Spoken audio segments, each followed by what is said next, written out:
Hello and welcome to the news at 7, where we get to the heart of the day's stories and communities across Scotland. Tonight, the teachers going on strike over student behaviour. We'll speak to one trade union, which represents some of those involved. Also tonight, the Housing Association threatened to fire and rehire staff. We will, of course, have all the sport with Sheila. What have you got for us tonight? And we will be celebrating Up Helia, the traditional Shetland festival. Hello, I'm Amy Irons and welcome to the news at 7. Let's get a roundup of the stories making the BBC News app across Scotland today, shall we?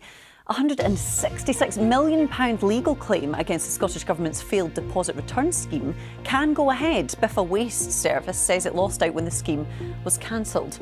Councils across Scotland have been told they must reform quickly to avoid unsustainable losses. The warning comes from the Accounts Commission, who said councils face a budget gap of well over £700 million. A charity has completed a search using specialist dogs for a teenager who went missing 2 months ago. Alexander Benga was last seen on the grounds of Lewis Castle last November.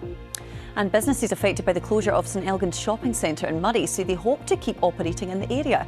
The Chamber of Commerce hopes the relocations could help the town centre thrive in the long term. Well, for more information on all of these stories, you can scan that QR code on screen now. It will take you to the BBC Scotland News app, where there is plenty more for you there, including the latest on the Greens and the Lib Dems agreeing to back the Scottish Government's budget. Well, it's the world-famous event that shines a spotlight on Shetland. Lerwick's Up Helia Fire Festival is taking place today. Both men and women can now take part in the event, which celebrates the island's Norse heritage with song, axes and shields. Laurie Goodlad is one of the many revellers who'll be enjoying the celebrations that kicked off a little earlier. I love Thanks busy very weekend much. store. I know, it's good to see Adam back as well, back in Perth, isn't it? Indeed. Hoping to bring his side some luck as well. Absolutely. Thanks very much, Sheila.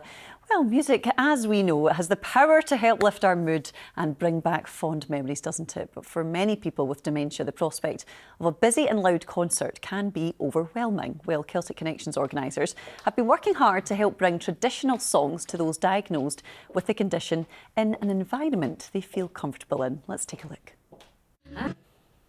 Oh, what a lovely event. We hope everyone enjoyed some live music and entertainment there. Well, we have some live entertainment of our own in the shape of Christopher Blanchett, who's here with the weather. And I suppose I'll be wondering, Chris, for anyone who's going to the Up Helia Fire Festival, how the weather is going to look. Rain's not going to ruin it, is it? No, it won't ruin it. There are a few showers in the forecast and there's a brisk east wind.